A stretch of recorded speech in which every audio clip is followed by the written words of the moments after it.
réussir à casser la concurrence parce qu'on arrivait, on était personne. Au-delà de parler de luxe, ce qui n'est pas forcément le cas, c'est plutôt la grande demeure, belle propriété. Il arrive à la plage et puis là j'entends un mec gueuler. Les acteurs me disent bah non en fait on n'achète plus quoi. Et là mais ah ouais et tu t'effondres mais faut que ça dure 5 minutes. Ok tu te prends une baffe ça fait mal mais le lendemain tu repars. Et là mais j'étais en réactivité totale surtout. En fait on avait un problème qui arrivait et là il fallait réagir. Et puis il me dit bah Samy tu commences demain quoi. Allez c'est parti. Bon on y va pour de bon là. Allez on est parti. C'est parti, deuxième prise. Bravo, félicitations. Donc un podcast. C'est parti. Un podcast, format différent. On avait envie de parler un peu plus longuement de notre métier d'immobilier. Vous avez vu les photos, les vidéos, long format home tour. On a envie de faire quelque chose d'un peu plus. Et puis on écoute pas mal de podcasts aussi. Ouais, c'est vrai qu'on écoute beaucoup de podcasts. Sur les travaux, voilà, t'écoutes des podcasts pendant la rénovation. Moi sur la route, enfin toi aussi sur la route. Mes travaux aussi. Enfin voilà, à chaque fois qu'on fait des choses. On écoute des podcasts, on adore ce format-là. Je pense qu'il y a énormément de personnes qui écoutent en plus ce genre de contenu. Ouais, c'est un format nouveau format qui perce. Donc top. Et dans l'immobilier, on a beaucoup de personnes, je trouve, qui parlent. Dans les podcasts immobiliers, il y a beaucoup de personnes qui parlent à la fois d'investissement. Ouais, beaucoup d'investissement. Ouais, beaucoup. Investissement, comment acheter, etc.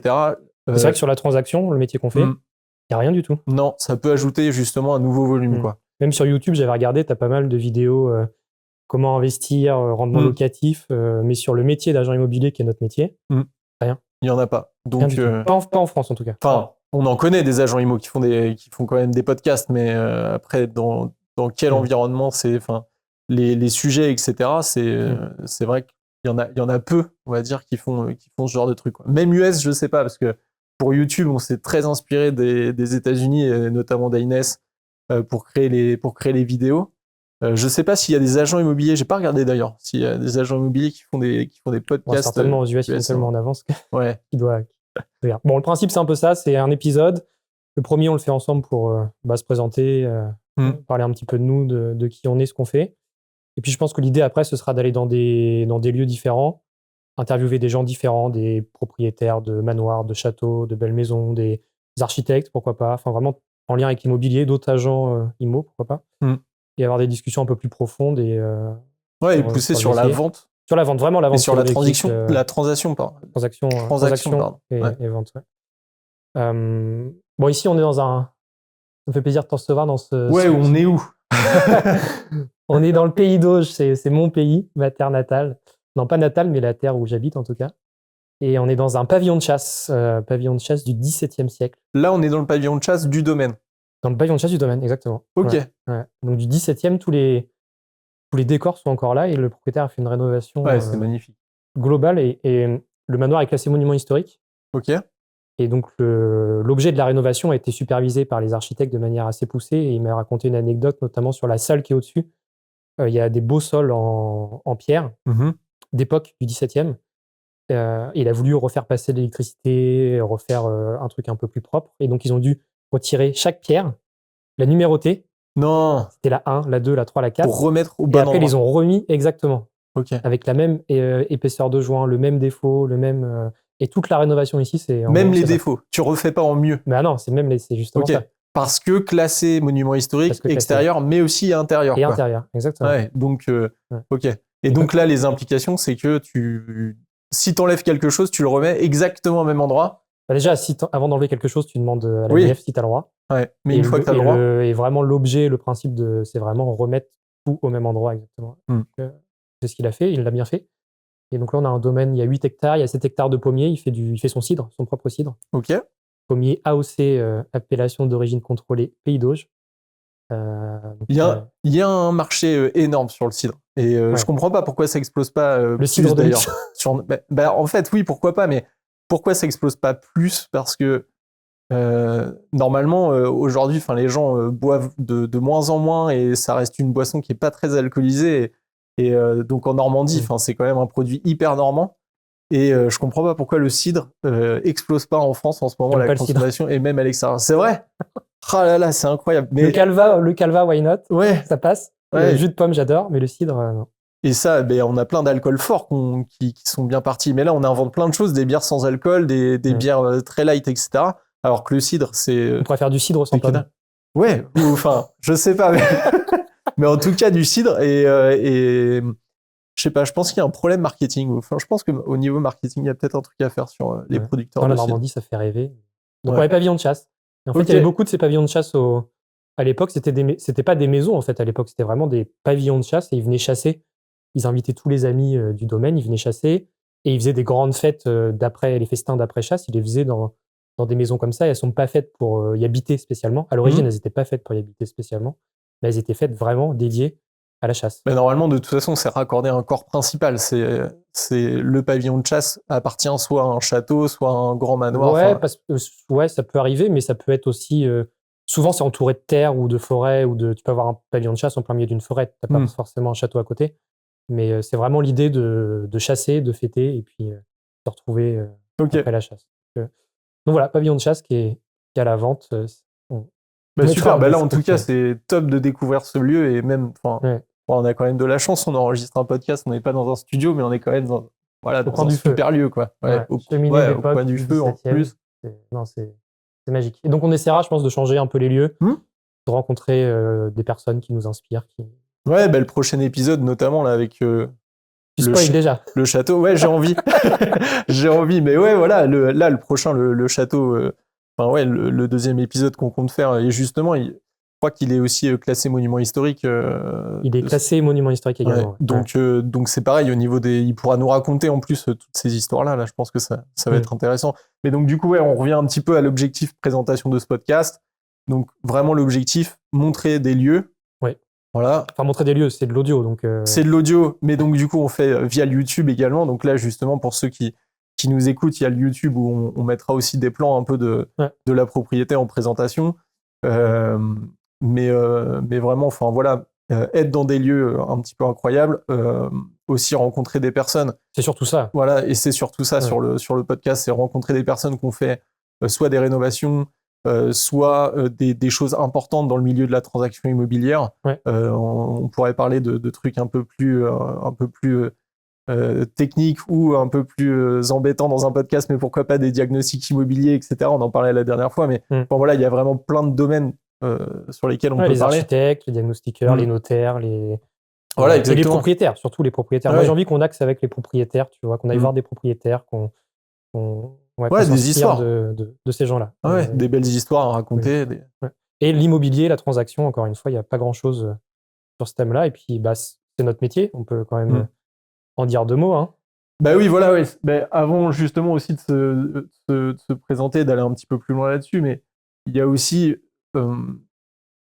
chacun, à chaque fois qu'on achète une grosse propriété comme celle-ci, ou quand on achète un château, etc., il y a toujours des défis, et même peu importe en fait dans la transaction immobilière, dès que tu achètes quelque chose, il y a toujours un défi, parce que c'est quand même incroyable, c'est que tu achètes quelque chose de quand même d'une certaine valeur, c'est quand même assez cher, et pour certaines personnes c'est même une seule visite, donc tu découvres le lieu en 1h30, 2 heures, et tu décides si tu achètes ou pas, mais en plus l'agent te dit oui, il y a du monde faut derrière, faire vite.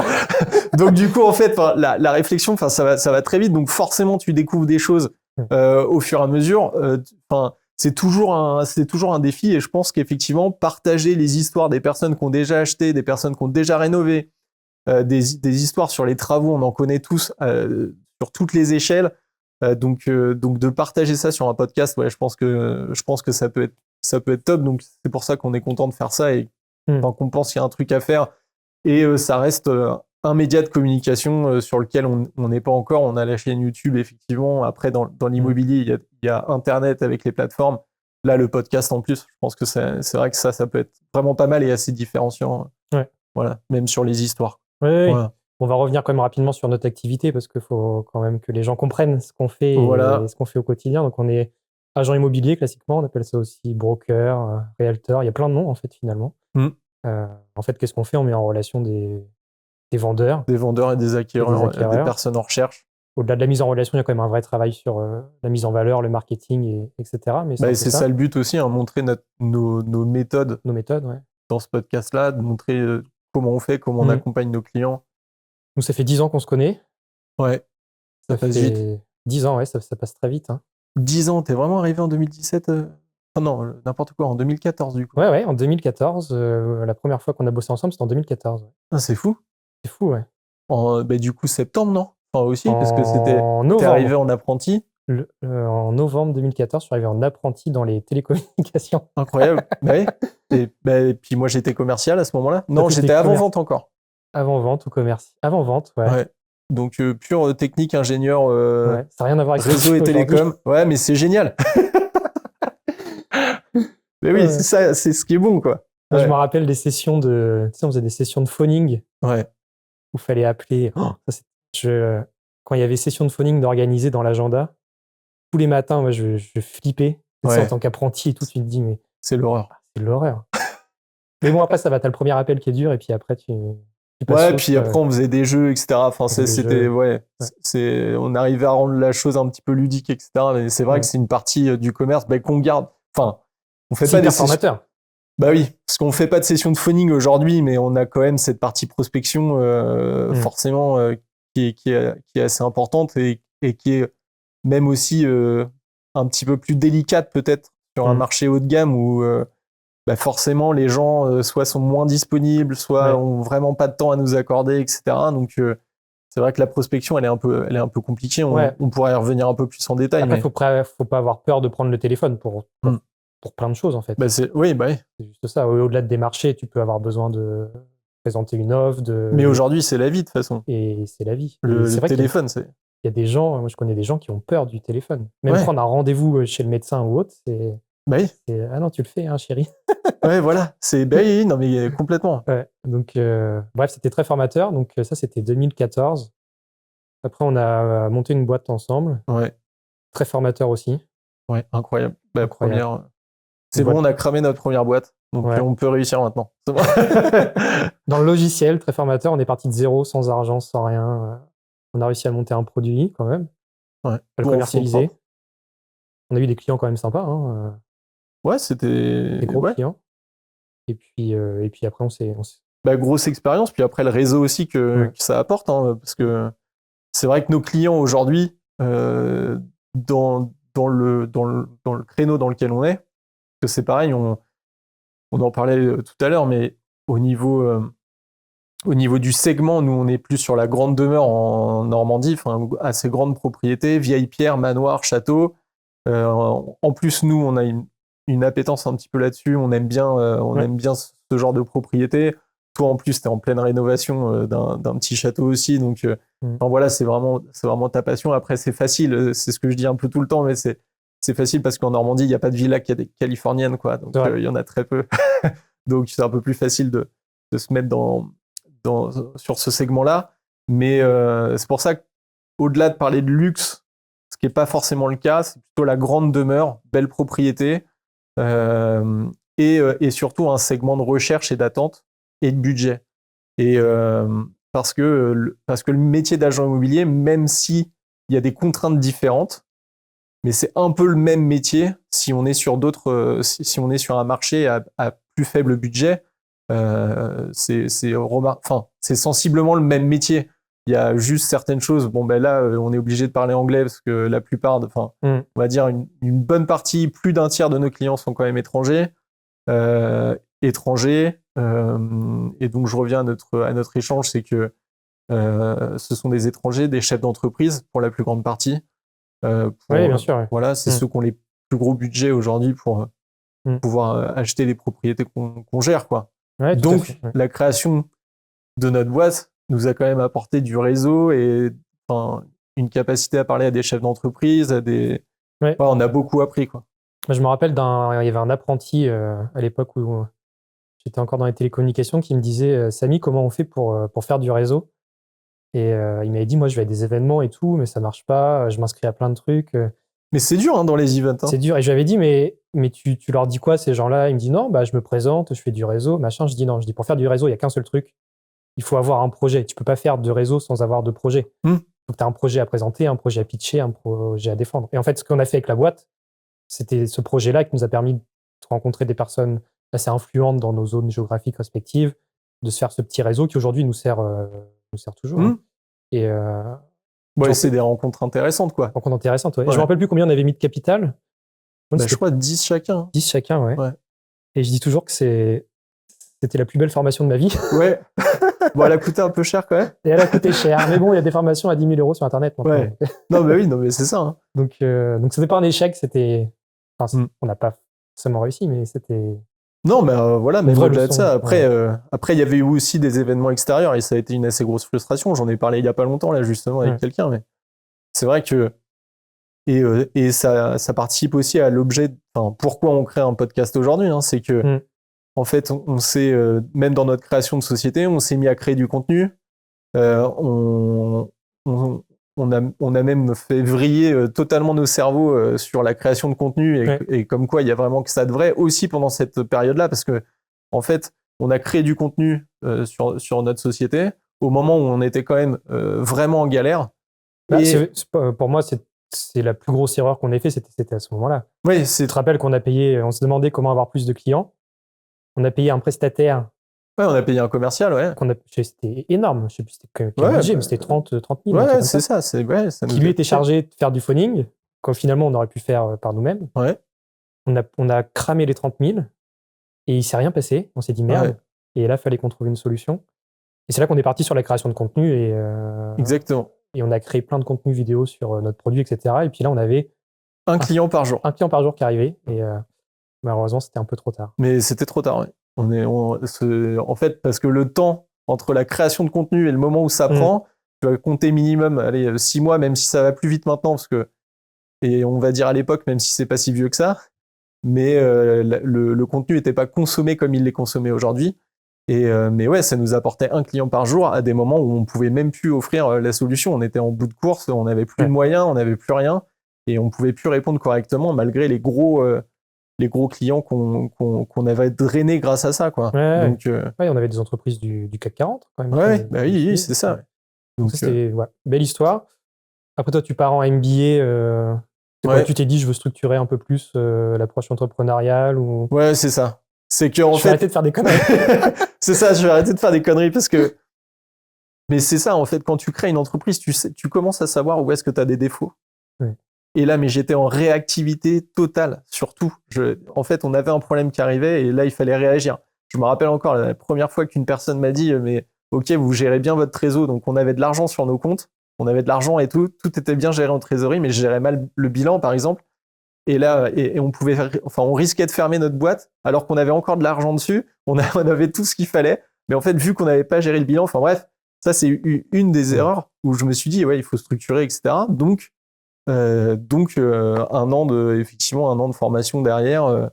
Et parce que voilà, j'avais eu l'opportunité, j'avais repris un job qui m'avait permis d'être. J'ai eu une période de chômage. Donc pendant mon MBA, j'ai travaillé aussi dans une autre société, dans une direction, dans une industrie. C'était une super expérience d'ailleurs, vraiment top. C'est où le MBA que tu l'as fait d'ailleurs? À la Sorbonne. L'IAE de la Sorbonne. Et ouais, super belle formation. C'était la première fois d'ailleurs que j'avais des profs qui avaient écrit les livres que j'utilisais pour apprendre. Enfin, c'était assez ouf. Parce qu'en général, on notait toujours les bouquins et il y a les mecs qui les ont écrits, mais tu les as pas en face. Ouais. Et là, j'avais le bouquin des personnes qui me faisaient cours. Alors, je trouve ça génial.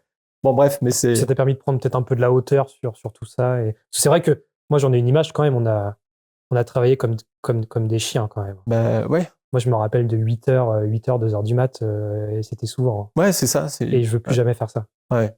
Non, mais c'est clair qu'on... Ouais. Mais quand on a créé, au moment où on crée, mais après, c'est pareil. À chaque fois que tu crées quelque chose, tu te mets à fond dedans. Et oui, c'est vrai, on était jusqu'à 2h du mat ensemble. Je me rappelle les statuts de la boîte avec un gars qui nous aidait, qui s'appelait Jonathan, je crois. Ça te dit rien, ça? Ah oui, c'est vrai, ouais. Rendez-vous de nuit. À 22h, on a fini, il était 3h du mat ou un truc comme ça. Réveil le lendemain. Ça plus jamais. Finalement, tu t'épuises, ça t'use et malgré le hard work, il faut quand même, je trouve, avoir un rythme, c'est comme un sportif. Hein, s'il passe son temps à s'entraîner, le jour de la compète, il est fatigué. Ouais, hein. et voilà, et c'est ça, et tu te crames. C'est qu'en fait, le rythme est pas bon. Si tu fais ça. Il faut avoir un équilibre. Ouais, c'est ça, exactement. Il faut Mm. équilibrer. Il faut avoir, et toujours avoir minimum. Enfin, vraiment, le minimum, pour moi, je sens, c'est minimum 6 heures de sommeil. Mm. Et ouais, si j'ai pas les 6 heures de sommeil, là, je sens que je tape dans la réserve, parce que même pendant ta journée, même si tu es dans un bon environnement, etc., tu sens que tu as froid, ou tu sens que tu vois, tu te sens faible à des périodes de ta journée. Et ça, je l'ai souvent vécu quand je faisais effectivement là, les 2 heures, 7 heures debout. En plus, j'ai eu mes filles, ma première fille à la création, voilà. Et puis même, enfin voilà, avec nos femmes, etc. Faut quand même qu'on soit un petit peu présent. Et bah, c'est vrai que ça, quand tu crées une société, que tu prends dans un projet, c'est là où il faut réussir à lier l'ensemble. Et aussi allier l'organisation et les moments où tu es obligé d'être réveillé et obligé d'être en action, quoi. Ouais. En tout cas, je pense que ça nous a appris la résilience, finalement, parce que c'est hyper dur et t'as pas le choix. Donc, en fait, c'était soit on travaillait plus, ou soit on trouvait des solutions, ou soit on fermait.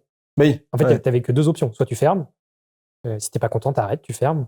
Ou soit tu trouves autre chose, tu te relèves. Et je pense que ça nous a appris ça, et ça restera, moi, à jamais dans mes gènes et au quotidien. Au quotidien, il y a rien qui... Ok, tu te prends une baffe, ça fait mal, mais le lendemain, tu repars, quoi. Ouais, c'est ça. Et nous, et ça, dans l'immobilier, t'en as tous les jours. Tous les jours, tu te prends des baffes. Bah, ouais, voilà, c'est ça. Et tous les jours, tu prends une claque. À chaque fois, tu as la personne qui, effectivement, comme tu dis, tu as une offre, hop, tu l'as fait signer il n'y a pas longtemps. Moi, j'ai eu le cas, malheureusement, quoi. Hop, la personne fait une offre. J'ai 3 personnes à faire signer. 2 personnes sur 3 signent. Le 3e met un petit peu de temps. Et mes acheteurs, les acquéreurs me disent, bah non, en fait, on n'achète plus, quoi. Non. Et là, mais ah ouais, et bah là, tu t'effondres, mais faut que ça dure 5 minutes, parce qu'en plus, après, même si le profil était bon, hein, c'est sérieux, les personnes ont acheté autre chose à côté. Enfin voilà, après, il y a des concours de circonstances aussi qui viennent dans tout ça, mais donc tu t'effondres pendant 5 minutes parce qu'après, il faut de nouveau prendre le téléphone, appeler les vendeurs ou aller les voir et leur expliquer la situation. Et là, bah, tu as aussi cette confiance avec les vendeurs qui se joue un peu sur un fil. Des 2 côtés, il faut comprendre l'autre, il faut comprendre les enjeux de l'autre. Le vendeur Au-delà de toi, ta déception à gérer, tu as la déception des vendeurs en plus à gérer. Bien sûr. Moi, je pense que c'est plutôt la deuxième. Moi, j'ai plus de mal à gérer. C'est que toi, tu dis, bon, bah mince, tant pis, ma commission, je fais une croix dessus. Mais c'est plutôt te dire, je vais devoir annoncer aux vendeurs ça, c'est hyper compliqué. C'est fini. Il va falloir repartir de zéro. Ils avaient peut-être un autre projet qu'ils avaient commencé. Ça, c'est hyper dur. Mais bon, c'est terrible. La résilience permet justement de se relever et puis de continuer, quoi. Mais bon, en tout cas, pour revenir un peu à l'IMO, comment est-ce que le métier d'IMO revient dans tout ça? Je sais pas si je t'avais raconté l'histoire sur les châteaux. Seulement, en fait, je me suis toujours intéressé aux châteaux depuis tout petit. Ouais.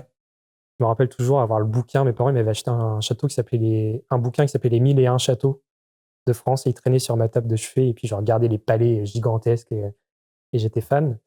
Et quand c'était un rêve, quoi. Ouais, c'était un rêve. Et quand j'étais commercial dans les télécoms, justement, beaucoup de routes. Et sur la route, mais des châteaux abandonnés, des beaux châteaux, mais aussi des châteaux abandonnés. On en voit plein, malheureusement. On en voit plein. Ouais. Et je me dis, mais comment c'est possible? Des trésors du patrimoine abandonnés. Personne s'en occupe. Qu'est-ce qui s'est passé? Et j'avais contacté à cette époque-là une agence, on ne va pas la citer, mais pour leur dire, écoutez, moi, je suis intéressé, je suis passionné de châteaux, il y a peut-être un truc à faire ensemble. Et puis avancer comme ça, quoi. Et c'est le patron que j'avais eu au téléphone. Il m'a rigolé au nez et il m'a dit, monsieur, je suis sûr que vous savez pas faire la différence entre juste, il m'avait dit, mais un chêne et un marronnier, un truc à la noix. Il m'a dit, mais j'ai jamais de la vie. En plus, moi, j'ai pas le temps pour ça, pour m'occuper de vous, donc passez votre chemin, quoi.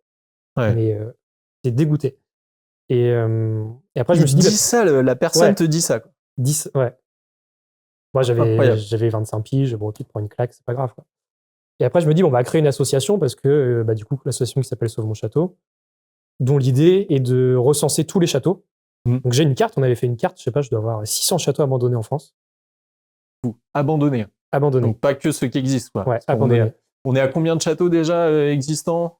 Il y a un peu plus d'un château par commune. Ouais. Donc, il y a à peu près 30 000 communes, je crois, en France, quelque chose comme ça. Donc, il y a entre 30 et 40 000 châteaux en France. Ok. Donc c'est costaud quand même. Hein. Et on avait une carte où il y avait 400 châteaux abandonnés. Donc, on monte la sauce et l'association avec Gaëtan Ludovic, Sauve mon château. On fait des petits reportages, ça plaît aux gens, mais en fait, on voit pas le bout du truc. On se dit, OK, c'est cool, on a une carte qui s'enrichit, on a de plus en plus de châteaux abandonnés. On essaye de communiquer, donc on arrivait quand même à mettre en valeur ce qui se passait. Stéphane Bern nous retweet et tout, on était fans. Hein. Mais en fait, pied du mur, on se dit, en fait, sans argent, sans financement. Problème économique, ouais. Problème économique, ça s'arrête. Je sais qu'on y réfléchissait, même si là, j'étais pas dans le projet en direct au départ. Je sais qu'on échangeait souvent sur ce sujet-là et même moi, j'essayais de trouver un modèle économique avec toi là-dessus. Et je me rappelle de cette phase-là, là où tu savais pas. Ouais, très dur. Puis c'est un milieu où il n'y a pas tellement d'argent, si tu veux. Les châtelains, déjà, ça coûte cher, la réno. Ça coûte cher, ils supportent leur maison eux-mêmes. Ils n'ont pas un budget pour autre chose. Donc on tournait un peu en rond. Et puis au-delà de ça, c'était beaucoup de temps, beaucoup d'investissement. Et voilà, on est arrivé un peu au bout d'un truc. Et je me dis, mais en fait, il faut prendre le problème plus en amont. Le château abandonné, c'est trop tard. On fait une croix sur les 600 qui sont abandonnés, c'est fini. En fait, il faut prendre le problème avant. Parce que c'est quoi les problèmes souvent? C'est des problèmes de succession, c'est des problèmes d'argent, c'est des problèmes de... Et en fait, c'est de non-vente. De non-vente.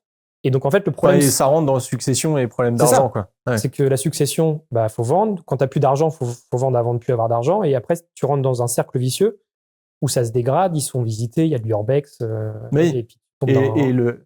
C'est ça, ce qui est impressionnant aussi, c'est la vitesse à laquelle un château se dégrade, quoi. C'est incroyable. En 2 ans de temps, même peut-être moins, je sais pas, mais déjà 2 ans de temps, je trouve qu'on voit énormément la dégradation d'un bien historique. Ah non, ça va hyper vite. Peut-être pas au niveau structurel, mais dans ses intérieurs, dans son environnement, etc. quoi. Ah, et puis un peu d'humidité, tout s'abîme. Donc bon, j'arrive à ce constat-là, et puis je me dis, il faut prendre le problème avant. C'est-à-dire qu'une fois que la situation commence à être compliquée, c'est à ce moment-là qu'il faut vendre. Et en fait, il faut vendre les châteaux au bon moment pour éviter qu'ils tombent dans l'oubli. Et on a le cas, nous, avec des châteaux, notamment un château qu'on vend à côté de Paris. On n'est pas loin pas loin de ça. Et on fait tout, on ne le lâche pas. Mais c'est compliqué. C'est dur. Hein. C'est dur. Hein. C'est dur. Donc voilà. Donc ça qui me reste en tête. Et puis, je me dis, faut travailler sur la vente. Ça me hante un peu. Il n'y a pas grand-chose qui se passe. Et puis un jour, je tombe sur l'émission L'Agence, qui passe sur Netflix. Et puis, je me dis, mais attends, peut-être que ça pourrait les intéresser. Peut-être qu'eux, ils s'en foutent que tu ne reconnaisses pas les arbres. Ouais, c'est exactement ça. C'est un peu dynamique et tout. Je me dis, peut-être que ça pourrait les intéresser. Et je leur fais un beau mail. J'avais écouté plein de podcasts sur eux, etc. Comme ça, je me dis, le mail que je vais faire, il va être hyper impactant. Ouais. Je vais reprendre des passages. Quoi. Il est qualifié, je vais reprendre des passages. Et l'objet de mon email, c'est concurrencer l'agence machin que je t'ai parlé juste avant, qui m'avait mal répondu. Et puis je leur détaille en quelques phrases, très, très courtes, très simples, comment je pense qu'on peut impacter surtout le monde du château sur mon secteur qui est la Normandie. Et une demi-heure après, un coup de fil d'Olivier, le père d'Olivier Crête. Il me dit, Samy, il faut qu'on se rencontre, viens à Boulogne, ça nous intéresse, on en discute. Quoi. Et en fait, ça commence comme ça. L'histoire est belle. Du coup, en plus, Olivier, pareil, télécommunications avant, qui faisait le même taf avant de faire l'agence immobilière en famille et tout. Donc, et puis effectivement, un bon segment, parce que là, c'était les grandes propriétés de luxe. Forcément, il y a des châteaux, forcément, il y a du manoir. Enfin, voilà, encore une nouvelle fois, en Normandie, la propriété de luxe, c'est plus ça. Hein, c'est du château ou grand domaine, quoi. Donc, il me dit, viens nous voir. Donc, c'était 2-3 jours après. Et donc, je vais chez eux là-bas. On voit la télé, la balançoire, la belle pièce. Ça a l'air génial, là-bas. Et il me reçoit. j'avais fait une petite presse avec ce que j'avais en tête sur les châteaux, machin. Et puis, et c'était drôle parce qu'il me fait « Ah, génial et tout !» Et on arrête.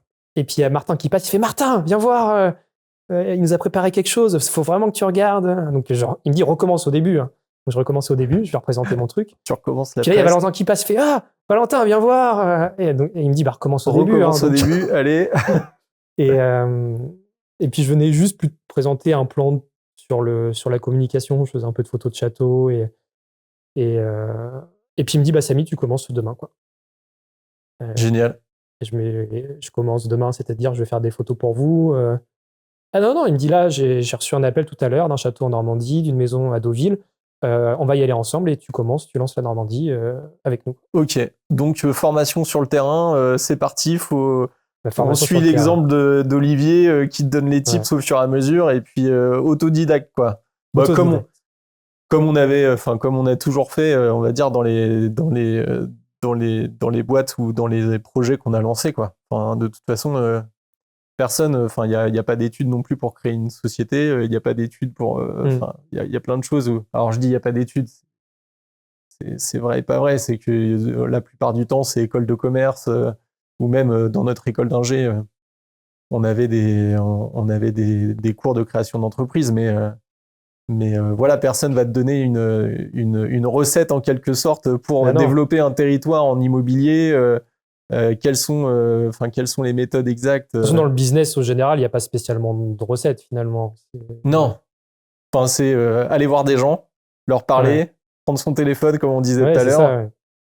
Il n'y a pas forcément de recette et c'est ce qui est beau d'ailleurs, parce que s'il y avait une recette classique, tout le monde y arriverait de la même manière et là, chacun peut y arriver de manière différente. Donc on lance, pas de mandat au début, c'était un peu la galère à vrai dire. Mais je sens qu'il y a un truc à faire et puis ça se développe tranquillement, on prend des mandats et puis c'est là que je me dis mais attends, faut que Baptiste je rejoigne parce déjà quand tu rentrais les mandats là, à chaque fois j'adorais c'est combien de millions, vas-y, combien de millions, etc. Et puis fan de l'immobilier, donc j'ai adoré là le début. Suivre le début que tu as fait avec eux et l'évolution. Donc, ouais, je me suis dit, bah, faut que tu nous rejoignes parce qu'il y a besoin de structurer. Et puis, vu qu'on a toujours bossé ensemble, on fait une bonne équipe et je pense qu'on peut avoir plus d'impact à deux que tout seul, quoi, tout simplement. Ouais, en général, c'est ce qu'on me dit. Ouais, je suis très content. Je suis très content de t'avoir rejoint. Donc je vais pas aller dans le négatif, mais je vais pas te dire non, effectivement. Tout seul, c'est mieux, mais non, mais c'est sûr qu'effectivement, ouais, quoi, à deux, mais même ne serait-ce que justement pour faire les vidéos, etc., c'est vraiment top. En plus, j'étais plutôt libre à ce moment-là. Quand tu me dis là, j'ai besoin d'un coup de main, etc. Est-ce que ça t'intéresse? Ta fille était un peu plus grande aussi, peut-être, un peu plus de temps. Ouais, alors oui, mais pas la deuxième. Pas la deuxième âme, c'est vrai. mais effectivement, là, t'avais quand même vraiment pris beaucoup de mandats. La Normandie, en plus, elle est grande. Normandie très grande. Et c'est ça, en fait, dans l'immobilier. Après, il y a aussi un moment, je pense, où quand t'as trop de mandats, ça devient négatif. Inefficace. C'est vrai. T'as vraiment un point d'inflexion où t'es bien, et d'un seul coup, t'es plus bien du tout, quoi. Ouais. Et là, faut embaucher. C'est à ce moment-là où faut embaucher, en fait. S'il doit y avoir un cycle. Parce que t'es en réactif surtout. T'arrives plus à traiter les demandes entrantes, tu réponds plus au téléphone parce que t'es en visite, en machin, et puis et c'est pas fluide, quoi. Mais ouais, donc du coup, je me dis, allez, go, on y retourne avec Baptiste. Et cette fois-ci, on va aller vers la victoire. Et c'est parti, ouais. Je sais pas si tu te rappelles du moment où je t'ai dit, faut qu'on y aille là, mais puis moi, je me disais, mais attends, il vient de finir son MBA, il veut prendre un poste de DG quelque part, ou il va pas aller vendre des maisons. Ben, j'avais un peu, hein, mais bon, ça c'est pas allé jusqu'au bout, quoi. Mais non, puis après, il y a cette passion de l'IMO aussi. Hein, moi, j'ai toujours aimé ça aussi, toujours aimé la création de contenu et la mise en avant, la production photo, vidéo, etc. Et quand tu m'as dit les méthodes qu'il fallait qu'on mette en place, etc., c'était vraiment en adéquation, même avec tout ce que je faisais, hein, même pendant mon MBA et dans l'entreprise dans laquelle j'ai travaillé pendant le MBA et après également. C'était vraiment mon leitmotiv dans la création de contenu. Donc le projet que tu m'avais présenté, en plus de, on va dire, agent immobilier et donc création de contenu, création de vidéos, etc. Ouais, c'est ce qui était vraiment. C'est vrai que c'était pas seulement rejoindre en tant qu'agent et faire des visites. En fait, c'était au-delà de ça. C'était créer, avoir cette démarche entrepreneuriale pour casser un peu les codes, réussir à casser la concurrence, parce qu'on arrivait, on n'était personne. L'agence était connue à Boulogne de par la série et tout ça. En région, c'était plus compliqué parce que enfin, voilà, c'est normal aussi. Mais c'était en création. C'était en création. C'est en développement, quoi. Ouais. C'était en développement. Et avec tous les avantages et inconvénients, c'est-à-dire qu'on n'avait pas de méthode forcément qui existait. Chacun devait trouver sa propre méthode. Il y avait une recette à inventer, en fait. Et d'ailleurs, la première vague de recrutement à l'agence, c'est beaucoup d'entrepreneurs ou des gens qui avaient le mindset d'entrepreneur. Parce qu'il ne fallait pas s'attendre à avoir quelqu'un sur le dos tout le temps. Et c'était vraiment, vas-y, on te fait confiance, on te donne les clés, avance, quoi. Mais surtout, avance, recule pas. Ouais. Et c'est ça qui, moi j'ai trouvé hyper cool, c'est qu'on a pu créer nos méthodes de zéro et sans être biaisé par ce qui se faisait déjà dans d'autres agences, parce qu'en fait, on ne savait pas ce qui se faisait. Donc, on a créé ce qui nous paraissait le plus juste et le plus efficace pour nos clients, quoi. Pour nos clients, directement. Ouais. Et on pourra parler des dossiers, qui est juste la base, hein, mais des dossiers complets. On pourra parler de la vidéo, de YouTube, etc. Mais personne, malheureusement, le fait. Et je crois que quand je t'ai appelé pour dire rejoins, je t'ai dit en fait, Baptiste, j'y croyais pas, mais il y a beaucoup d'agents dans le luxe qui sont nazes. Oui. Pour moi, c'était des étapes à franchir. Tu commençais par vendre des apparts à 50 000, 100 000. Si tu étais bon, tu vendais des maisons un peu mieux à 500 000. Si tu étais très, très bon, mais genre tu faisais partie du top 0,1%, tu vendais au-dessus du million. Et en fait, non. Enfin, peut-être, mais des agents nazes. T'as pas ressenti, quoi. Alors, il y en a des très bons, heureusement. Mais oui, bah, c'est un peu comme partout, je pense. Partout. Enfin, voilà, t'as des bons et t'as des moins bons. Et on a même, d'ailleurs, on a des personnes avec qui on travaille qui sont très, très bons. Et effectivement, ouais, t'avais cette vision de je vends des appartes, je vends des maisons, et ensuite je vends du luxe, etc. Mais ouais, non, il n'y a pas forcément cet escalier. Et même, on s'en aperçoit maintenant, hein, même avec certains de nos confrères ou de personnes d'autres agences, ou même des personnes qui vendent sur d'autres marchés différents, donc par exemple de la résidence principale ou de l'appartement, etc. Ces personnes-là, limite, veulent rester dans ce modèle-là et d'ailleurs font pas forcément moins de chiffre d'affaires qu'un agent immobilier qui est dans le luxe. Voilà, un agent immobilier qui performe en résidence principale, moi j'en connais, en résidence principale, je veux dire, résidence principale sur des budgets, par exemple, même inférieurs à on va dire 400 000 €. Ces personnes-là font beaucoup de transactions, beaucoup plus de transactions, et donc potentiellement beaucoup plus de chiffre d'affaires. Ouais, c'est une autre approche. Hein. Voilà, c'est ça. C'est une autre approche. Mais c'est vrai que j'avais quand même ça m'avait quand même choqué. Je pensais que vraiment c'était dans chaque agence, je pensais que c'était vraiment l'excellence de tous les agents. Et en fait, je voyais des choses, mais je me dis, mais c'est pas possible. Je voulais travailler des biens en intercabinet avec des confrères. Je me rappelle, ça m'a marqué. C'est le premier intercap que je voulais faire. Le gars, il me reçoit déjà, il me prend pour voilà. Et je lui dis, bah, tu peux m'envoyer le dossier de la propriété parce qu'il faut que je le présente à mes clients et tout. Et non, moi, j'ai pas de dossier. Si tu veux, je fais ça par WhatsApp. Comme ça, j'ai les petits accusés de réception. Je trouve ça cool, machin. On parlait d'un haras à 12 millions. Incroyable. Et le gars, il m'envoie 6 photos comme ça sur WhatsApp. Un plan fait à la main, le machin est lisible. Et je lui dis, il dit, bah, tu montres ça à ton client et tout. D'accord, mais alors déjà, mon client, il est mexicain, donc il faut que ce soit en anglais. Ouais. Bon, bref, naze de chez naze. Et je me dis, mais comment ces gens-là peuvent vendre des trucs à 1, 2, 3, 5, 10 millions alors que c'est complètement naze. Ouais, ça, c'est le truc qui m'a choqué. Je me suis dit, mais c'est bien, au moins, on a quelque chose. Ouais, il y a un segment, quoi. Il y a un segment, et puis on peut trouver notre place dans ce marché-là, quoi. Donc voilà, ça se passe bien, on avance. Donc début, voilà. Début, premier mandat. Et on arrive vite, en fait, finalement, en quelques années, à 20-30 mandats. Ouais, on commence à avoir pas mal, et on commence aussi à avoir des beaux mandats. Hein. Des beaux mandats. Il n'y a pas que la quantité, il y a aussi la qualité. Et ouais, et puis des très belles propriétés. Là, des très belles propriétés. Hein. Le château, là, plutôt vallée de la Somme. Celui-là, il est pas mal. On a effectivement châteaux.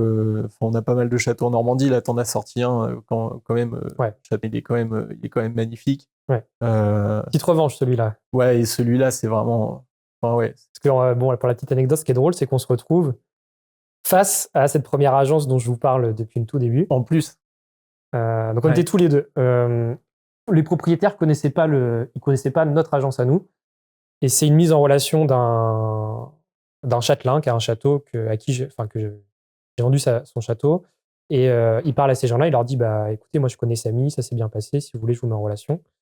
Comme ça qu'on rentre en contact. Et ils me disent donc moi je leur dis ok, mais ce sera une exclue. Et puis là ils rigolent. Ils se regardent, ils rigolent, ils disent ah non, avec nous ça marche pas comme ça. Ils me disent il y aura l'agence machin, et c'est la fameuse agence qui depuis le début m'avait envoyé balader. Ok. Et je dis ok, bon bah pas de problème, je respecte quoi. Ils me disent ouais, ceux qui nous l'ont vendu une première fois, donc ce sera bon. Donc on commence et shooting photo. Donc shooting photo, j'y passe 2 jours. Ok. Lever, coucher du soleil, lever, coucher du soleil. On est au mois de juillet. Je laisse faire le calcul à quelle heure se lève le soleil. 4h du mat et je sonne à 4h30 parce que je voulais vraiment le lever. Les proprios, les yeux. Qu'est-ce que vous faites là à 4h? Pourquoi? Et donc là, shooting photo, les photos incroyables parce qu'on a le lever du soleil, machin. Et un jour après, il y a l'autre agence qui passe faire ses photos. Et puis là, les proprios, ils disent ok, cool, ça se passe comment? Ouais, nous, on fait les photos à l'iPhone et tout. Et puis ils disent non, vous faites pas les photos à l'iPhone. Vous n'avez pas de photographe pro? Ah si, non, mais c'est machine de l'agence là qui fait ses photos à l'iPhone avec cadre bien et tout, machin. Donc ils disent non, repartez, retournez chez vous. Ils ont même pas fait ils ont les refusé, photos, du coup. ils ont refusé. Okay. Et ils ont dit vous faites venir un photographe professionnel. Et cette agence-là a dit ah non, ce qu'on va faire, c'est que vous allez payer le photographe. Non, payer le photographe. On parle d'un château à plusieurs millions. Ouais. Sachant qu'eux avaient déjà vendu avant, donc ils avaient pris leur commission. Donc vous allez payer le photographe, et si c'est nous qui vendons, on vous remboursera. Ouais, voilà, c'est dans les honoraires, quoi. Voilà. Ouais. Donc, incroyable. Donc là, ils pètent un câble, ils disent non, mais attendez, c'est pas comme ça. Donc ils donnent pas suite. J'ai pas l'exclu finalement sur le papier, mais j'ai l'exclu moral, on va dire. Et ils ont été hyper cool parce que tout le long du process, ils se sont fait boiter, mais ils ont reçu des démarchages, mais de toutes les agences de la Terre. Bah oui, de toute façon, en plus. Ouais. Et à chaque fois, ils ont jamais ouvert la porte, ils ont toujours redirigé vers moi. Et c'était drôle parce qu'à la fois, ils me faisaient une petite photo qu'ils m'envoyaient sur WhatsApp. Agence machin. Ouais. Et dit, ouais, c'est une particularité de notre marché, hein, c'est que toutes les propriétés qu'on vend, elles sont toutes remarquables, et remarquables au sens propre. Hein, c'est qu'on peut vite les trouver. Enfin, si on met le village, et donc de toute façon, nous, on communique énormément avec nos clients sur les dossiers. Donc, à partir du moment où on envoie un dossier, c'est sûr que la personne peut localiser sans aucun problème la propriété. Donc forcément, on le sait très bien, il y a d'autres agences qui voient, ou même directement les potentiels acquéreurs, hein, qui peuvent très bien aller taper directement à la porte, malgré notre travail sur tout le sujet, quoi, pour la vendre, etc.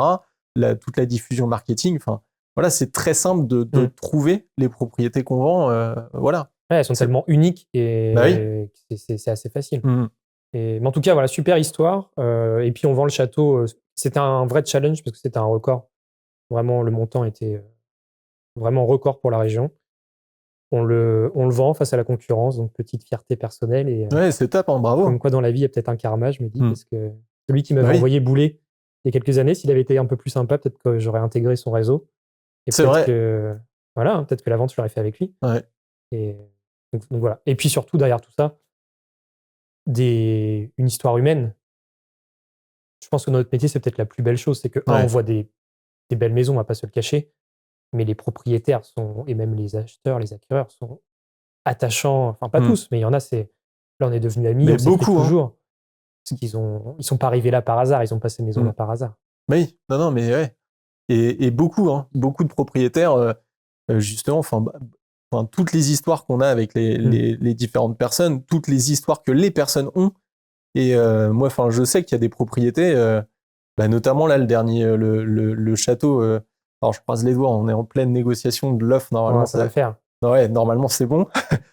ce château-là, moi, je sais que je suis hyper touché. Et quand j'ai envoyé l'offre, d'ailleurs, hier soir, ça m'a vraiment fait de la peine parce que je sais qu'il y a une histoire particulière. Je sais que c'est un couple une famille, un couple aussi et surtout un couple parce que les enfants, on suit un peu quand on est enfant, on suit le projet des parents, quoi. Mais voilà, le couple avait fait cette restauration. Monsieur est décédé, il y a la vente derrière. Moi, je trouve ça hyper touchant parce que en fait, une rénovation, c'est un défi. Tu le sais plus que personne, et notamment quand tu le fais en couple. Moi, j'imagine que c'est même pas, j'imagine, mais je me mets à la place des gens. Voilà, dans toute cette histoire, à la fin, donc il en reste plus qu'un. Il y a la vente, et la vente va clôturer un peu cette histoire. Ouais, un chapitre. Ouais, voilà, va clôturer un chapitre. Après, c'est beau parce que ce qu'on fait, c'est une transition vers autre chose. Et ça, c'est top parce que du coup, dans cette histoire-là en particulier, certes, il y a eu un décès. Madame revend vend la propriété après, je pense, un deuil qui a dû se faire. Et voilà, après, je ne connais pas les difficultés, etc. Mais j'imagine, et je peux que essayer de ressentir. Mais je sais que c'est pour une bonne chose où elle va se rapprocher de ses enfants géographiquement, les voir plus, potentiellement aussi les petits-enfants. Voilà, c'est la fin d'un chapitre. C'est la fin d'un chapitre. Mais le début d'un nouveau. Voilà, où on est ému, mais ça lance vers autre chose. Et effectivement, je te rejoins, la partie humaine, elle est dans l'immobilier, elle est hyper forte. Elle est énorme. Moi, je dis souvent, alors ça dépend des projets, mais souvent, en fait, on vend leur maison, mais on vend leur autobiographie. C'est quand, là, dans le château dont je te parlais juste avant, ils ont tout rénové, 2 ans et demi de rénovation. Je fais la même chose à la maison, donc je sais l'investissement que tu peux donner dans chaque détail. Et en fait, c'est un peu une autobiographie parce que de par ce qu'ils ont fait, ce qu'ils ont créé, ce qu'ils ont rénové, ce qu'ils ont choisi, c'est une partie d'eux-mêmes qui s'est exprimée. Et donc, en fait, on touche directement à quelque chose de très personnel, en fait. Et il y a des autobiographies qui sont très agréables à lire, comme celle-ci, parce que c'est bien décoré, c'est très joli. Et il y a des autobiographies qu'on a envie de brûler aussi, des fois. Oui, il y en a. Il y en a. On citera pas, mais oui. Non, mais effectivement, il y en a. Mais c'est vrai qu'on laisse. Enfin, il y a une part de. Les personnes mettent leur âme. Il y a une part de ces personnes-là qui sont dans la propriété. Et c'est moi ce que je préfère dans notre métier, en fait. C'est pas que du business, il y a beaucoup de métiers, c'est que du business to business, du B2B. Et là, c'est de la vente, mais c'est aussi, effectivement, c'est partager une histoire, fermer des chapitres, en ouvrir des nouveaux. Et moi, j'ai plein d'anecdotes, notamment, on parle encore de ce château-là, mais des choses qui me resteront à vie, toutes bêtes. Mais par exemple, on fait le tour du parc. J'étais en basket comme ça. Maintenant, j'ai des bottes tout le temps dans le coffre, mais j'étais en basket blanche. Moi, c'est pareil. J'arrive, ils venaient de tondre les baskets vertes, quoi. J'avais une visite après. Et ils me disent, mais Samy, vous n'allez pas faire une visite comme ça après? Je suis désolé et tout. Bougez pas. Et il revient avec une serviette. Il se met à 4 pattes. Non. Et puis il nettoie les chaussures. Mais c'était drôle. Hyper gentil. Mais c'était drôle. C'était pour faire. C'était un moment d'humour, tu vois. Et puis je me dis, mais attendez, vous êtes le châtelain. Et puis vous m'essuyez les chaussures. Bon, c'était très personnel et très drôle, mais plein de moments comme ça. Et on avait fini des visites hyper tard. Ils m'ont invité à dîner. On a pris le dîner. C'était très simple, très calme, très posé. Oui, c'est super. Puis tu as des super bonnes relations avec eux. Bonnes relations. Ouais. Toi, tu avais un manoir où ils t'offraient le petit gâteau et puis Oui, voilà, mais les goûters, etc. Bah oui, non, mais voilà, ces personnes-là, mais c'est ce que j'allais te dire. On a sur chaque propriété quasiment, on peut raconter, raconter des belles histoires, et puis on rentre dans l'intime des gens parce que c'est chez soi. Enfin, voilà, c'est on ouvre des pièces, on ouvre toutes les pièces d'une propriété aussi. Donc on rentre dans l'intimité des personnes. Donc on est obligé de nouer ces liens, en fait. Et obligé, oui ou non, parce que des fois, les liens ça peut ne pas. Des fois, ça peut ne pas se faire. Ça peut ne pas se faire. Notamment un château qu'on allait voir ensemble. Là, ça l'a pas fait. Oui, effectivement, ouais. Oui, voilà. Après, peut-être qu'il y a des gens, justement, c'est peut-être mieux qu'ils travaillent avec des confrères potentiellement. Oui. Et puis voilà, effectivement, des fois, ça se fait pas. Mais après, nous aussi, on est aussi très dans l'humain, et voilà, peut-être que ça drive aussi drive aussi nos choix et avec qui on travaille, etc. quoi. Oui, c'est pour ça souvent on dit l'immobilier c'est hyper concurrentiel. Pourquoi est-ce qu'on vous choisirait vous et pas l'autre agence? Et c'est dur de faire sa place. Mais en fait, je trouve pas. Je trouve que oui, c'est pas facile. Mais en fait, il y a tellement de méthodes en fait, il y a de la place pour tout le monde. Hmm. Parce que il y a des méthodes qui vont convenir à certaines personnes, d'autres pas ces personnes-là. J'ai l'anecdote là de quelqu'un qui m'a appelé. Ils m'ont dit: «Samy, on veut vendre rapidement et tout. On va faire que du off market. Voilà, on veut pas que ce soit cramé». Je dis: «Très bien, mais moi, il faut que je vienne faire mes photos parce que nous, on fait des dossiers et cetera». Il me dit: «Ah non, non, pas de dossier. Moi, je veux pas qu'il y ait de photos, de prises, mais il faut que ça aille vite en off market». Bah là, ça l'a pas fait. Il y a des agences qui sont spécialisées off market, rapide et etc.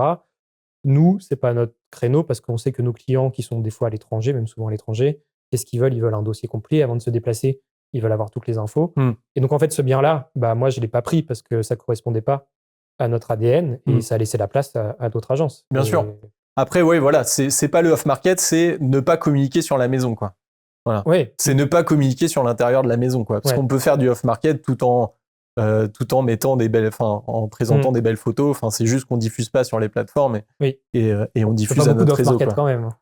On fait pas beaucoup de off-market, effectivement. Ouais. C'est assez rare. Mais c'est vrai que nous, ce qui nous différencie, pardon, c'est les dossiers qui sont assez complets. Hein. Je pense que la première chose qu'on avait discuté ensemble, c'était attends, c'est pas possible de vendre des maisons comme ça et de pas faire de dossier. Ici, les agences font pas de dossier. Ou alors, c'est un petit PDF qui fait 3 pages. Ouais. C'est pas possible. Ouais, c'est vrai.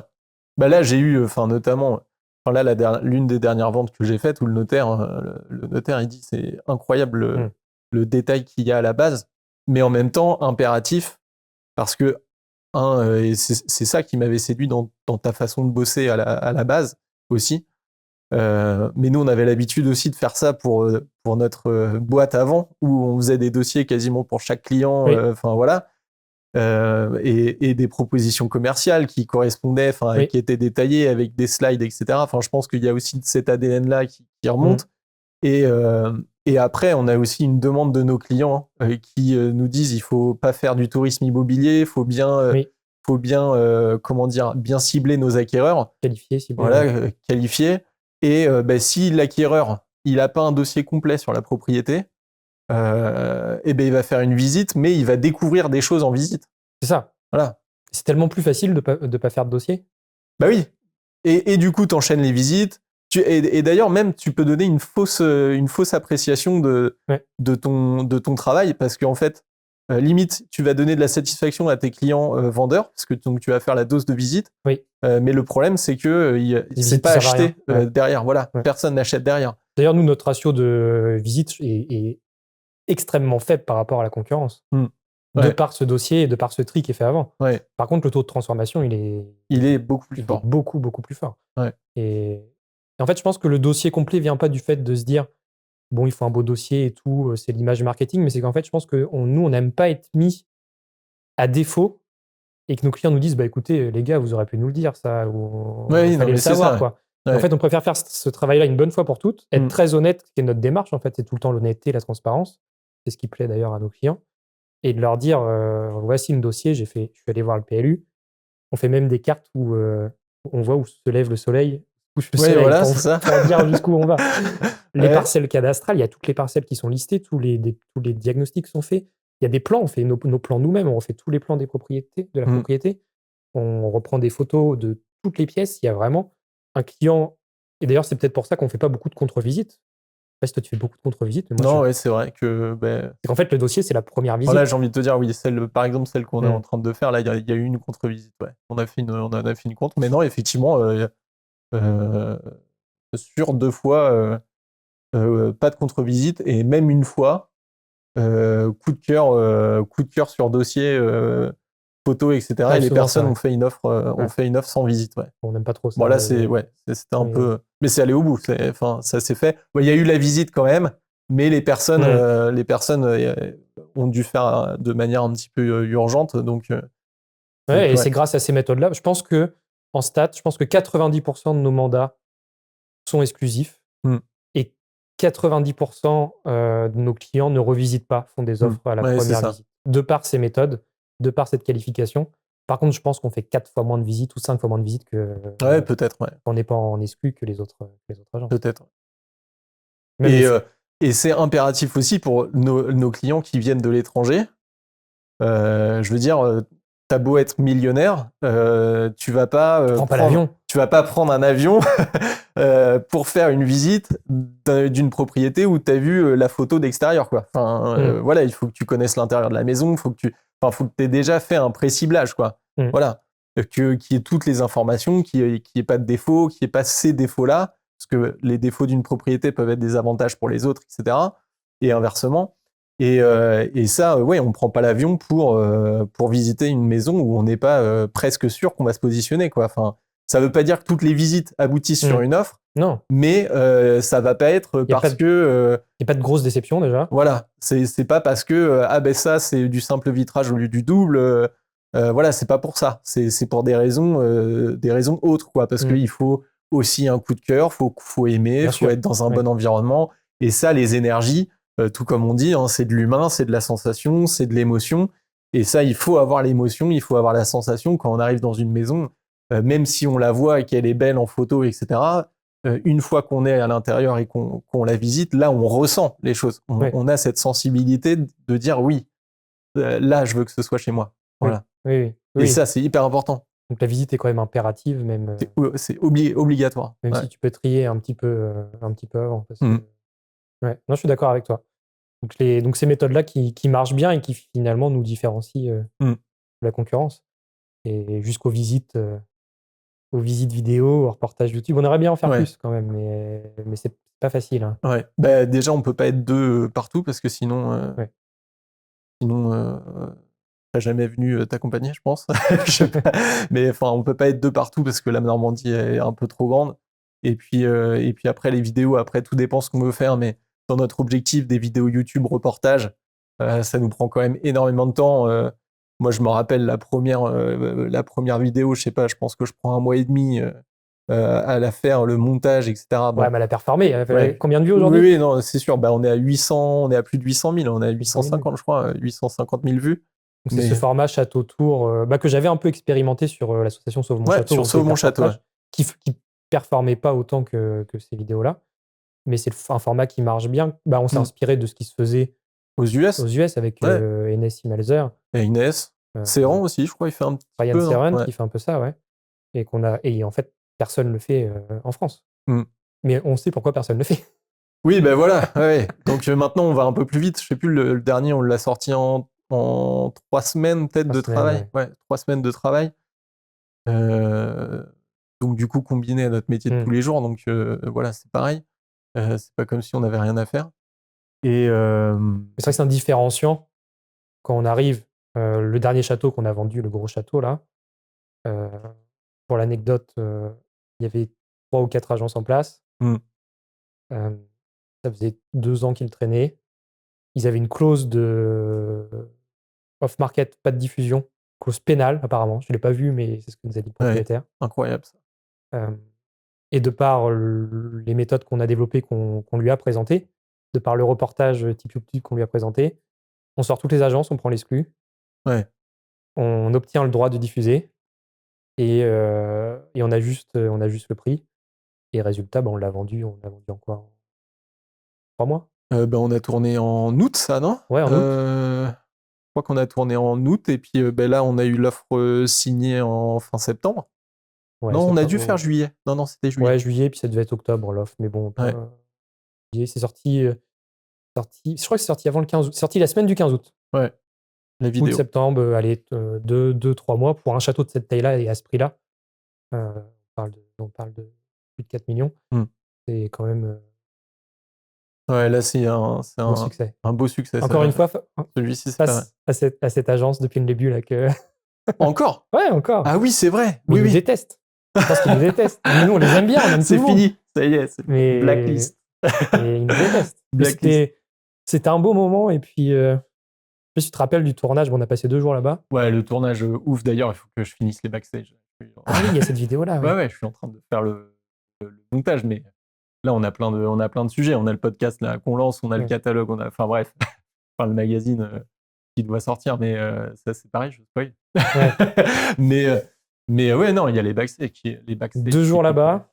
Ouais, 2 jours On là-bas. travaille avec Florence, super entente. On l'intègre, elle nous intègre, on l'intègre, ça marche super bien. Super agent local. Ouais, super agent local. Le propriétaire, on s'entend super bien avec lui. Ouais. Tournage en dehors de nos terres. On n'est pas en Normandie, là. Ouais, on n'est pas en Normandie, ouais. Mais bon, c'est cette spécialité château qu'on a, en fait, finalement. Ouais. Hein. Et fin du shooting, du premier jour de shooting, 23h30, minuit. Oui, c'est ça, ouais. Oui, on finit à minuit, un peu plus de minuit au château, on rentre à l'hôtel et on back up tout avant d'aller se coucher. Ouais, on se couche à 1h. Donc on finit à 1h, 1h30 et debout 4 heures. Ouais, 4 heures. Et on réfléchit quand même avant de se lever. On se dit, est-ce que, franchement, on a des belles images, est-ce qu'on y retourne? Ouais, est-ce qu'on le fait ou pas? Est-ce qu'on le fait ou pas? Sachant que j'avais planté mon drone. Oui. Le soir, donc en fait, j'avais des images, mais bon, plantage de drone. Oh, je me rappelle toujours. Dégoûté. Heureusement que tu avais le tien. Le bon claque sur le mur du château. Heureusement que c'était le mur et pas une œuvre. Oui, puis ou une statue ou autre. Ouais. Mais c'était un endroit du. ça pas va. dérangeant. Mais, aucun problème. Aucun problème, mais ouais. Mais le drone crash. Première fois que ça m'arrive de crasher comme ça, mais c'est parce qu'en fait, on volait de nuit. Et je savais pas, mais sur le drone, quand tu voles de nuit, les capteurs sont désactivés. Ouais, ok. Et je savais pas, parce qu'en fait, d'habitude, on fait plutôt de jour ou à la nuit juste tombante, mais là, c'était nuit noire. Et puis là, j'arrive dans le mur et j'ai arrêté et il a continué. Bref, peu importe. Et on se dit, bon, est-ce qu'on se lève? Est-ce qu'on tourne à 4 heures? Parce qu'on a quand même des images, franchement, on est éclaté. Ouais. Et puis on se motive. Ouais, on se motive, ouais. On arrive à se lever à 4 heures du mat et aller, et ça valait le coup. Et franchement, c'est les plus belles images. Le reportage, il est sur YouTube. Les images de drone les plus belles, c'est. Ah ouais, c'est celle du matin. Puis on oublie la fatigue. La lumière, ouais, on oublie la fatigue. Enfin, franchement, c'était vraiment dur, même l'aller quand on va au château là, dans la voiture. Bah, de toute façon, je pense que j'ai les images, je les mettrai. Ah ouais. Mais ouais, je me rappelle que c'est difficile. On prépare le drone. On filme. Bon, ouais, à ce moment-là, on oublie qu'on est claqué. On fait, je crois, une demi-heure, 3/4 d'heure de tournage. Et après, on va reprendre le petit-déj parce que du coup. Ah oui, on avait fait le petit-déj après. Levé à 4 heures. Ensuite, on retourne à l'hôtel pour le petit-déj. Prendre une douche, etc. Parce qu'on s'était levé et on est allé direct au tournage. Et après, petit-déj. Et ensuite, on retourne pour finir le reportage. Le lendemain, il nous restait des plans à faire. Non, c'est incroyable. Faut que je finisse les backstage. Je suis sûr que je pense que ça va plaire. Enfin, j'espère du moins. Comme ça, ça montrera un petit peu comment on fait, etc. Mais ouais, franchement, ça va être une belle vidéo. Je sais pas trop combien de temps ça va durer, mais. Et le propriétaire, super content de la vidéo. Enfin, le format est bien. Je pense qu'on a un bon format. Bon, par contre, ça nous a pris 40 heures de montage. Oui, voilà, c'est ça. C'est que tournage 2 jours, montage 40 heures. En fait, c'est pas. Avant d'avoir une équipe de production, c'est pas jouable. Ouais. C'est pour ça d'ailleurs qu'on n'en fait pas beaucoup. J'aimerais bien qu'on en fasse plus, mais trop de temps. Faut le faire vraiment que sur les gros trucs. C'est pour ça. C'est grosse propriété ou propriété historique. Mais après, ce serait bien qu'on multiplie. J'ai vraiment envie, moi, comme toi, quoi. Je pense qu'on a envie tous les deux là de faire plus de montage. Là, ce qui nous embête, c'est la partie temps, le temps que ça prend. Oui. Alors faire de montage, non, moi j'ai pas envie de faire plus de montage. Non, enfin plus de vidéos, quoi, en fait. Moi, j'aimerais bien qu'on fasse plus de vidéos, qu'on mette plus en avant. D'ailleurs, là, les podcasts, ça va nous permettre. Ça va nous prendre quand même un petit peu moins de temps en montage, enfin même beaucoup moins de temps normalement. On verra, en montage, faire le premier, etc. Voilà, on va faire le prochain. On verra comment ça va se passer. Ça va nous permettre aussi de montrer d'autres châteaux, parce que mine de rien, le podcast sera aussi sur YouTube, donc on va montrer des images aussi d'autres châteaux. Mais après, oui, voilà, sans spoiler non plus, mais on a quand même quelques projets pour augmenter le volume de vidéos sur YouTube, et il faut absolument qu'on y arrive. Oui. Il faut absolument qu'on y arrive. Parce que j'aimerais bien aussi comme format, c'est un format plus build in public, tu vois, où on documente un peu notre quotidien. Oui. C'est-à-dire qu'en fait, nos journées ne se ressemblent pas, elles sont toutes différentes. Ouais. Elles sont toutes super sympas généralement, même s'il y a des moments où c'est pas sympa. Mais. C'est que de l'admin, des fois c'est que de la négo au téléphone, c'est que. Mais j'aimerais bien qu'on documente un peu plus, et même toi, le tout venant, pas forcément que les trucs bien, mais Mais les visites, c'est un peu les l'objectif photos, aussi du podcast, hein. C'est de se dire, Ouais, voilà, là on peut raconter des choses, on peut raconter. Tu me parlais là d'un sujet qui serait pas mal dans le podcast, c'est de dire qu'est-ce qui s'est passé cette semaine, voilà, des événements qui nous marquent pendant notre semaine ou pendant le mois. Ça tout dépend de la fréquence à laquelle on arrivera à faire le podcast, mais ça c'est hyper intéressant aussi. Ouais. Mais t'as raison, le building public c'est pas mal. Peut-être qu'à terme, il nous faudrait un cadreur-monteur ou tout notre métier, c'est de vendre des maisons, c'est pas de faire du montage sur Premiere Pro, quoi. Voilà, ouais. Il faudra un cadreur-monteur qui. Bah encore une fois, là, ça nous prend du temps. On se couche tard, on se lève tôt. Oui. Voilà, pour sortir les Après, on aime ça. vidéos, etc. Oui, non, mais c'est sûr. Mais au-delà de la passion, oui. Il y a aussi les photos. Il y a plein de sujets où nous, un shooting, ça nous prend une journée sur place. Et là, on est obligé de le faire. C'est pas des reportages YouTube, mais ça nous prend une journée sur place.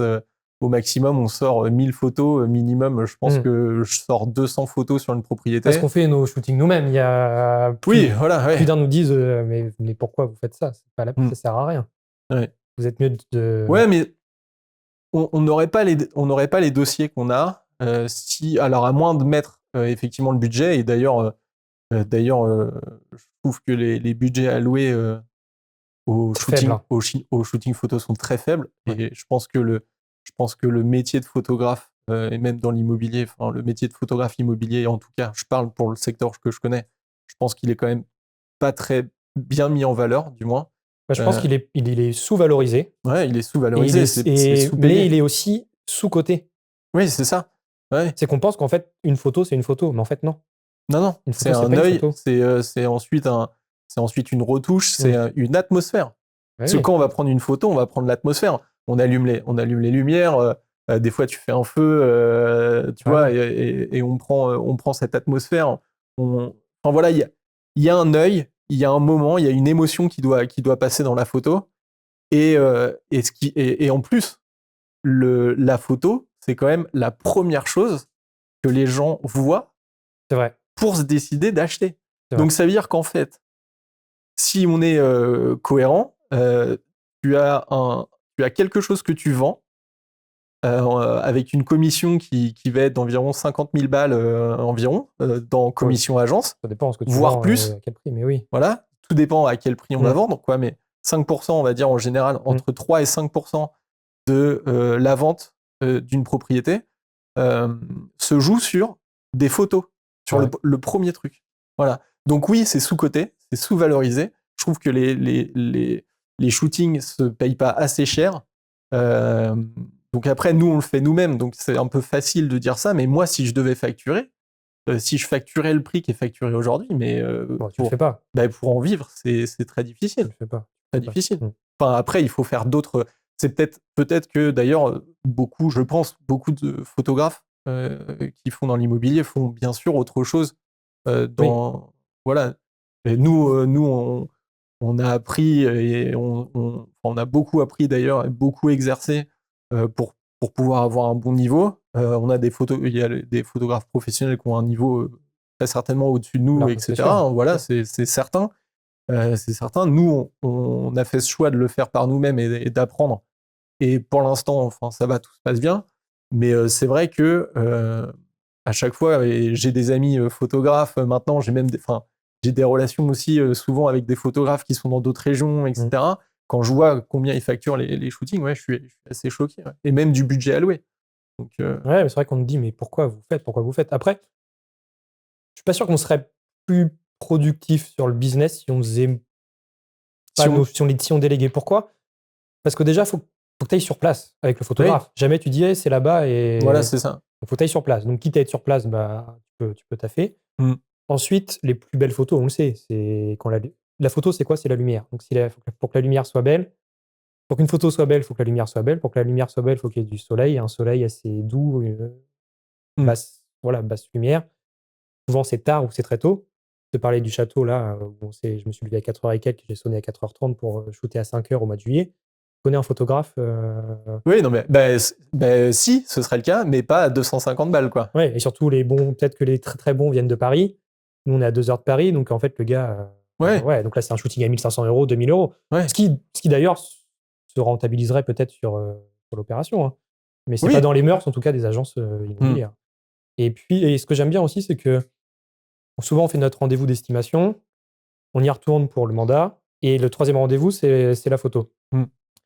Et le fait de faire les photos, de passer dans toutes les pièces, tu as un œil qui s'aiguise, et quand tu fais ta visite, ta première visite, qui est souvent la plus compliquée parce que c'est la première, et ben elle se passe souvent assez bien parce que vu que tu as fait tes photos, et les photos, il faut que tu photographies tout, donc tu es allé voir la dépendance, tu es allé voir les caves, tu es allé voir le grenier, tu es allé tout voir.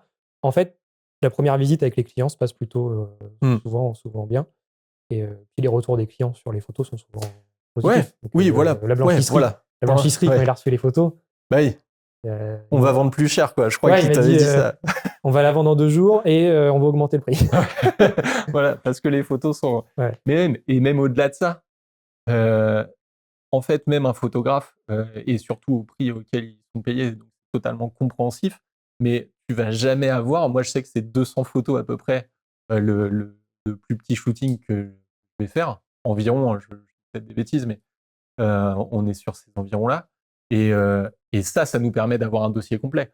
Si tu prends pas en photo toutes les pièces, tu peux pas avoir un dossier complet derrière. Bah non. Bon, je dis pas, on va pas prendre les toilettes, etc. Oui, non. Voilà, mais on prend l'ensemble des photos de la propriété. Parce que souvent, les photographes, juste pour préciser, à 300 balles le shooting, tu as un quota, c'est 10 ou 15 oui, c'est ça, photos. tu as une quinzaine, une vingtaine de photos. Et là, du coup, tu couvres pas toute la propriété. Donc, c'est sûr que tu peux pas présenter avec un dossier complet la propriété, quoi. Donc, et ça, un shooting de 200 photos, plus une captation vidéo, parce qu'on fait la présentation vidéo des lieux également. Ça, c'est pas possible de facturer à 250, 300 € l'ensemble du package, quoi. Ouais. Voilà. Donc, les photos qui. Et j'ai réfléchi à ça la dernière fois. On se disait comment on choisit un peu nos mandats, on pourra en parler un peu plus tard, mais pendant que j'y pense, en fait, je crois qu'aujourd'hui, je choisis mes mandats en fonction de si je pense que je vais m'éclater à faire le shooting photo. Ok, ouais. Vraiment. Là, c'est un kiff ici. C'est un kiff. Et ça ne traduit pas juste j'aime faire des photos, je prends le mandat. Ouais. En fait, c'est que si je vais m'éclater à faire les photos, c'est que, il y a une ambiance, il y a une atmosphère, la déco est belle, on se sent bien, on a envie de mettre en valeur. Mais en fait, je pense que c'est devenu un critère, peut-être pas principal, mais peut-être, qui fait que. Ou inconsciemment, quoi. Ou tu inconsciemment, te dis, est-ce que je vais m'éclater à faire le shooting? Ouais. Le château qu'on a visité, où ils avaient tout remeublé en premier prix, Brico Dépôt, où on est parti en courant. En fait, jamais de la vie, on aurait pris oui, non, c'est sûr. un kiff à faire les photos. On n'aurait pas pris. Donc en fait, on a. Ouais. Mais bon, c'est un des. Mais c'est vrai, maintenant que tu le dis, moi aussi, je pense qu'il y a des. À chaque fois que je prends une propriété, je me dis comment va se passer le shooting, quoi. Alors, je me pose la question, comment va se passer le shooting? Est-ce que je vais aimer? Et puis même, de toute façon, on disait, là, il y a une relation humaine, mais il y a aussi la relation avec le produit. Parce que les maisons, ce sont des produits à vendre, hein. Le vendeur, on pourrait considérer que c'est le fabricant du produit. Le produit, c'est la maison. Donc, il y a un lien direct, il y a une histoire, il y a toute cette partie humaine, comme on a dit tout à l'heure. Et après, derrière, il y a l'aspect vente. Et il y a l'amour du produit. Si on veut réussir à vendre, forcément, il faut aimer le produit qu'on vend. On peut pas, en tout cas pour moi, c'est impossible de vendre une propriété qu'on n'aime pas à la base. Ou alors c'est plus difficile, quoi. Ou alors ça vient avec le temps où tu te dis je vais peut-être aimer, je vais peut-être bien aimer cette propriété, etc. Mais on a la chance aujourd'hui aussi de pouvoir, entre guillemets, choisir nos mandats. Donc, et si tu prends un mandat que tu estimes pas quali, tu sacrifies peut-être un mandat à venir. Oui, bien sûr. Quali. Donc, en fait, dans ce sens-là, c'est vrai que c'est.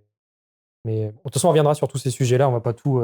Oui, pas tout aujourd'hui. Pas tout aujourd'hui. On parlera de l'importance de l'exclusivité ou pas, du off-market, de tous ces sujets-là, sur lesquels on a un avis très, très tranché. Je pense qu'on arrive à bien s'en sortir sur le terrain, sur ces différentes c'est l'objectif aussi du podcast, c'est de prendre un petit peu tout ce process qui est quand même hyper long en France, entre le moment où tu rencontres les propriétaires pour la première fois qui vont te dire on veut vendre la maison, et le moment où ça s'arrête.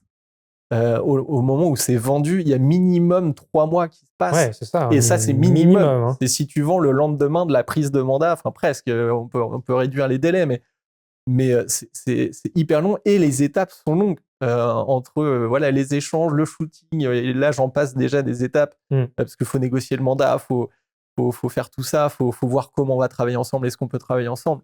Le shooting, la mise en avant, ensuite tu rencontres les hackers, tu envoies aux hackers, enfin il y a tellement une aventure énorme entre la mise en vente, la rencontre des propriétaires et l'acte authentique. Il y a plein de choses à raconter, et ça c'est vraiment l'objectif du podcast aussi, c'est de mettre en avant toutes ces parties-là, ces différentes parties-là, en plus des témoignages de j'achète un château, je fais des rénovations, ou des aspects techniques de la vente immobilière.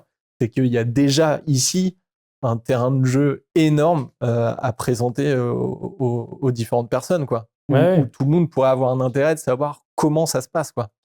Qu'est-ce qui se passe à ce moment-là, quelles sont les difficultés, etc. Oui, et à la fois les agents immobiliers qui vivent plus ou moins le même quotidien que nous, et à la fois les propriétaires, vendeurs ou acquéreurs qui voudraient savoir c'est quoi l'envers du décor, en fait. Parce que ça peut être...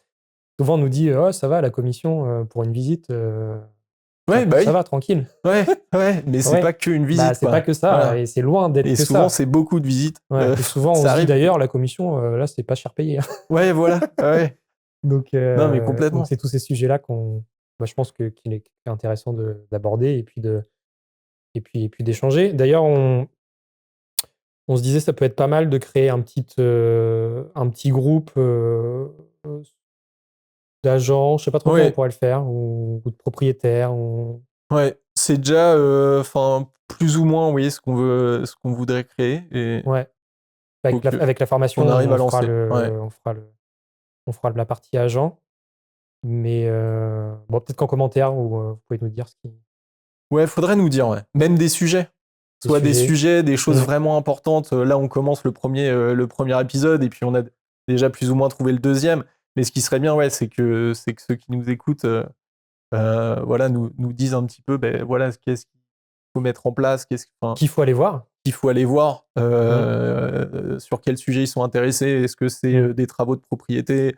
Est-ce que c'est comment vendre? Est-ce que j'ai une très très belle propriété, j'ai peur de la mettre en vente parce que comment ça va être diffusé, qui va visiter, enfin voilà, il y a plein de questions que les gens pourraient se poser. N'hésitez pas à nous dire ce que vous voulez qu'on mette en avant dans ce podcast, quelles sont les problématiques ou les termes qu'on doit aborder. Il y aura plein d'anecdotes quand même sur notre métier. Mais il faut ça. Je pense qu'on peut écrire un livre sur... Bon, je te raconte, avant de finir, moi l'anecdote de la semaine. Vas-y. Visite appartement vue mer. Ok.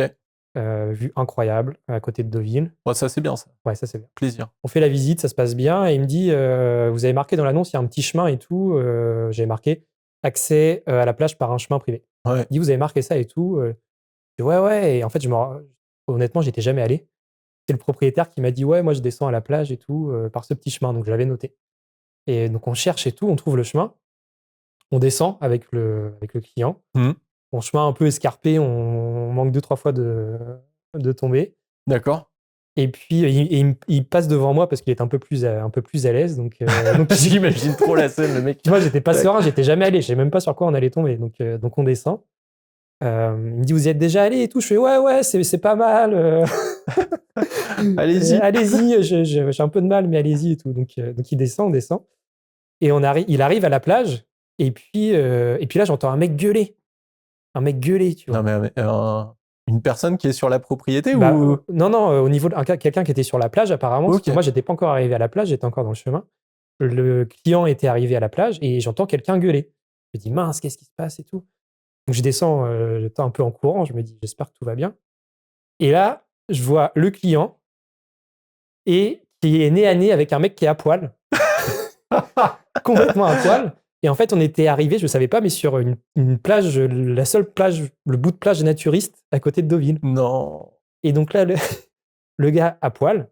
Comment il le prend là Qu'est-ce qui se passe, quoi? Le client, moi j'avais peur du client. Ouais, le client, il était à 2 doigts d'exploser de rire. Et le gars, il avait une main qui cachait debout. Et puis il fait, on peut même plus bronzer à poil ici et tout. On est emmerdé tout le temps, c'est pas possible. Non. Et ouais, il commence à être un petit peu vraiment vulgaire, chaud, ouais. un peu vulgaire, chaud. Ouais. Et là, le client me regarde, il fait bon, on va remonter et tout. Et puis, mais ça fout la visite en l'air là. Ça a été avec le client et tout. Ouais, il l'a super bien pris, il a rigolé. Il me fait bah ça c'était pas marqué dans l'annonce. Hein. C'était pas dans le dossier. C'était pas dans le dossier. Hein. Ouais. Et puis je lui dis non mais désolé, écoutez à chaque fois que j'y vais, il y a jamais rien. Ouais. Et bon ça va, il s'est porté acquéreur, mais je me suis juré que donc ça l'a pas refroidi parce que voilà. Mais je me suis juré que plus jamais j'y retournerai avec un client parce que. Et il a acheté du coup le client. Ouais, c'est sous offre. C'est sous offre. Il a fait une offre et tout. C'est sous offre. Wow. On n'est pas allé au bout encore. C'est incroyable. C'est encore sous offre, mais ça n'a pas flingué la visite. Mais ouais.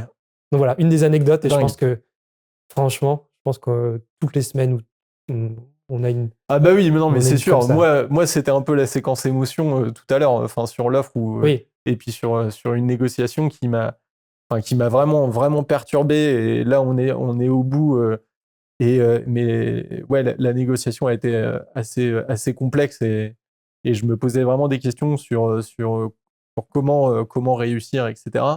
Et cette partie émotion, voilà, enfin.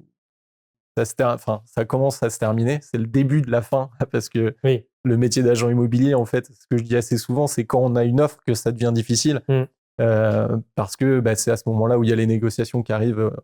On bloque le bien. Hein, là, c'est que la vente s'arrête, la négociation se met en place jusqu'à l'acte authentique à la fin, hein, donc qui peut durer minimum 2 mois en règle générale. Ouais, c'est ça. Et après, ça peut être beaucoup plus long si on est en vente longue ou si les notaires répondent pas, etc. Enfin, voilà, c'est c'est la période assez stressante.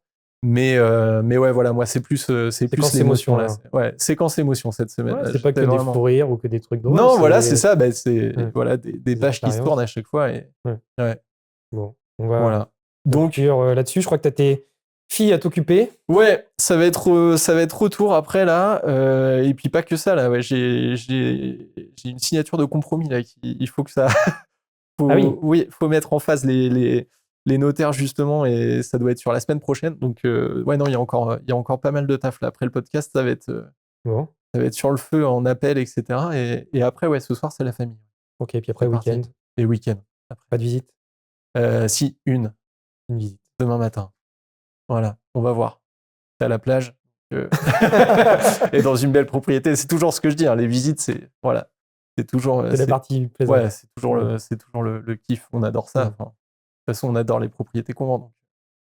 Là, je vais dans un bel endroit, donc ça va être génial. Bon, moi, pas de travaux ce week-end. Ouais, break de ton côté. Pas de visite, pas de travaux. C'est genre ce qui arrive rarement dans l'année. Amis. Et puis voilà, on va profiter un peu. Ouais, ça va profiter quoi. Avant de repartir sur une grosse semaine. Eh bien, génial. Bon. Super. Eh bien, parfait. Merci, Samy. Au prochain épisode. Ouais, prochain épisode, les châteaux. Dans un château, certainement. Voilà. Avec un châtelain. YouTube pour la suite. Donc, on va continuer les reportages et potentiellement backstage pour finir. Le magazine, on en a parlé. C'est ce qui va sortir un petit peu à venir. Donc, voilà, plein de belles étapes qui vont venir après. Et puis, voilà, on espère que ça vous aura plu et qu'on fera plein d'épisodes. Et envoyez-nous vos idées si vous voulez qu'on aborde des sujets particuliers, etc. N'hésitez pas. Et puis voilà, super. Merci. Merci, à la prochaine. À plus.